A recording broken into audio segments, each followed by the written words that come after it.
Oi pessoal, estou aqui com vocês para mais uma aula do nosso curso e hoje eu vou começar essa aula com uma pergunta para a gente refletir até o final. Será que é possível um movimento uniforme ter velocidade variável? Bom, no final da aula a gente volta a esse assunto e discute se existe ou não essa possibilidade. Hoje a gente vai falar de movimento circular uniforme e nós vamos começar com algumas definições básicas para concluirmos o equacionamento desse movimento. Vamos falar do ângulo, horário ou fase do movimento. Veja na tela. Bom, observe então que nós temos aí uma trajetória circular e eu vou adotar aí essa origem da trajetória e um corpo vai descrever essa trajetória no sentido anti-horário. Nós vamos determinar aí um vetor que nós vamos denominá-lo vetor posição, que sai do centro da trajetória e vai acompanhar esse corpo passo a passo por toda a sua trajetória. Então percebam que conforme o corpo se desloca, nós vamos ter aí na trajetória uma distância percorrida S, ele vai percorrer um espaço S, e esse vetor posição vai descrever um ângulo que nós vamos chamar de ângulo horário ou fase do movimento. Esse ângulo nós vamos chamá-lo de φ. Percebam que matematicamente esse ângulo φ pode ser calculado como sendo o arco visualizado por ele dividido pelo raio da trajetória, né? E esse ângulo φ então será expresso em radianos. Percebam então que a relação espaço, né, que é o que ele percorreu pelo raio, vai nos dar aí o ângulo ou a fase do movimento.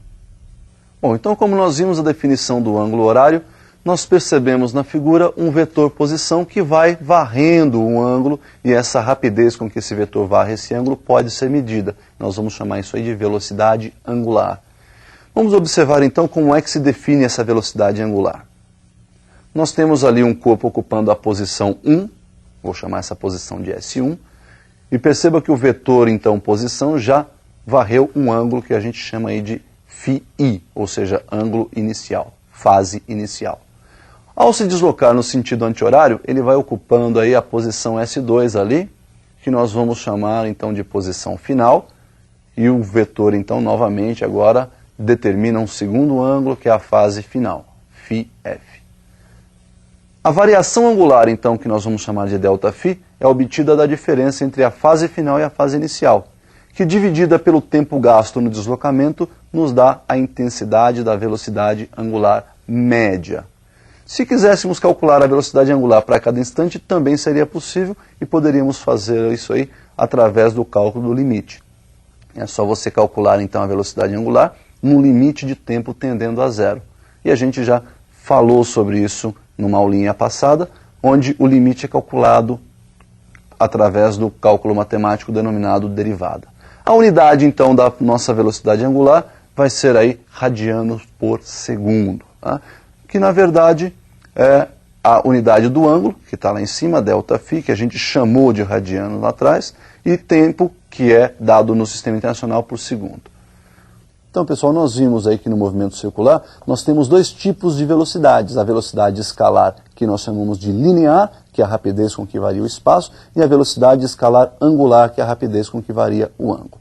Então, nós vamos observar aí que esse movimento, além de ter essas possibilidades de calcular velocidade escalar e velocidade escalar angular e velocidade escalar linear, nós podemos ainda observar que esse movimento ele é repetitivo. E todo movimento repetitivo nós chamamos de movimento periódico. O que é o período?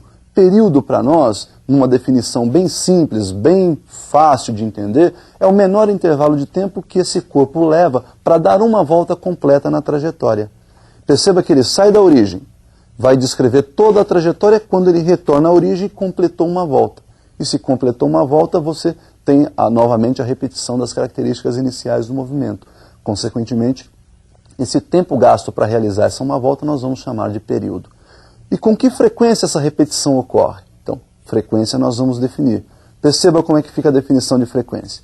Frequência é o número de oscilações, no nosso caso de movimento, é o número de acontecimentos, o número de voltas realizadas num certo intervalo de tempo. Então esse n que aparece na equação representa o número de voltas e o ΔT é o tempo para que esse número de voltas aconteça. Perceba que se nós considerarmos que foi efetuada uma única volta, o tempo para que isso seja possível é de um período. Então nós podemos relacionar a frequência como sendo 1 sobre período, que nós vamos representar pela letra T maiúscula. Ou seja, a frequência é o inverso do período. No sistema internacional, período é dado em segundos. Consequentemente, nossa frequência seria o inverso do período e nós vamos chamar então esse inverso de segundo como sendo hertz. Então, o inverso do segundo nós vamos batizar de hertz. Esse hertz aí vai ser representado por Hz. Bom, uma vez definida a frequência e período, nós podemos voltar às definições de velocidade escalar linear e velocidade escalar angular. Vamos observar a definição da velocidade escalar linear. Percebam aí que a velocidade escalar linear é dada pela relação espaço-tempo, ΔS sobre ΔT.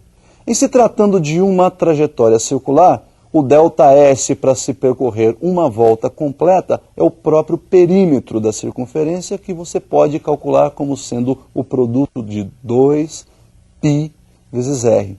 O r é o raio da trajetória. E o tempo, então, para se percorrer uma volta completa é o período. Então, nós temos 2πr sobre período. Lembrando que o inverso do período também pode ser chamado frequência, nós vamos trocar o inverso do período aí por frequência, nós temos então na equação 2πr vezes f. Então nós temos aí duas possibilidades para o cálculo dessa velocidade escalar linear, 2πr sobre período e 2πr vezes a frequência. Se pensarmos em velocidade angular, em vez de relação espaço-tempo, nós temos uma relação ângulo-tempo. Portanto, ΔΦ sobre ΔT. E quando se fala de variação angular, para se dar uma volta, ele percorre um ângulo total de 360 graus, ou em radianos 2π. Portanto, 2π radianos é o ângulo total que esse vetor posição vai varrer ao se completar uma volta. Tempo para uma volta, um período. Consequentemente, 2π sobre período caracteriza a velocidade angular. Olha que nós podemos novamente trocar aí o inverso do período por frequência, podendo então ficar a expressão da seguinte forma, 2 vezes π vezes f. Se olharmos para essas duas equações, verificamos que a diferença entre a primeira e a segunda está nesse r que aparece, que é o raio da trajetória. Então, observando aí as duas equações, nós podemos dizer que a velocidade escalar linear é igual a 2π sobre período, que corresponde à velocidade angular, vezes o raio. Então nós poderíamos escrever uma relação entre a velocidade escalar linear e a velocidade escalar angular da seguinte forma. A velocidade escalar linear é igual ao produto da velocidade escalar angular pelo raio da trajetória. Então percebam que nós fizemos uma relação entre o aspecto escalar e o aspecto angular para o movimento circular uniforme. Como é que ficariam então agora as funções horárias para esse movimento? Vamos observar então a função horária no aspecto linear. Observem que no aspecto linear trata-se de um movimento uniforme. Todo movimento uniforme é definido, em termos de função horária por uma função de primeiro grau, que nós já vimos lá na aula de movimentos. S igual a S0 mais VT, a famosa equação do sorvete. S igual a S0 mais VT. Perceba que se nós dividirmos todos os membros dessa equação por um mesmo número, nós não vamos alterar a igualdade. Então nós vamos pegar essa mesma equação, S igual a S0 mais VT, e vamos dividir membro a membro pelo raio da trajetória. E aí nós vamos obter uma equação no aspecto angular. Percebam que S sobre R, S0 sobre R e V sobre R são grandezas conhecidas, são grandezas que nós definimos hoje. S sobre R é fase ou ângulo horário. S0 sobre R, nós temos aí a fase inicial, foi de onde começou o movimento. E V sobre R é a nossa velocidade angular. Então a nossa equação ficou bem simples, olha. Φ, que é a fase final, igual a φ0, que é a fase inicial do movimento, mais o produto da velocidade angular pelo tempo, pela variável t, que é o nosso tempo aí de movimento.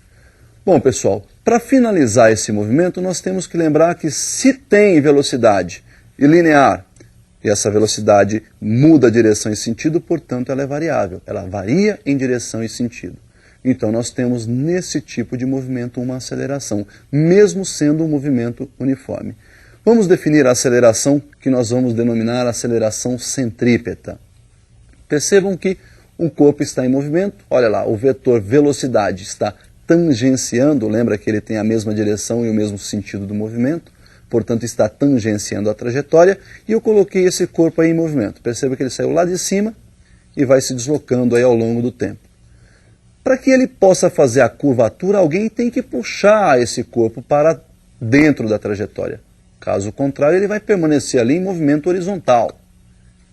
Essa força que puxa esse corpo para dentro, nós chamamos força centrípeta. Como toda força está vinculada a uma aceleração, e nós vamos ver isso depois lá nas leis de Newton, existe então uma aceleração que vai mudar a velocidade vetorial desse corpo. Essa aceleração então será denominada aceleração centrípeta. Bom, por definição, aceleração centrípeta é a relação entre o quadrado da velocidade, ou o quadrado do módulo da velocidade desse corpo, pelo raio da trajetória que ele está descrevendo nesse momento.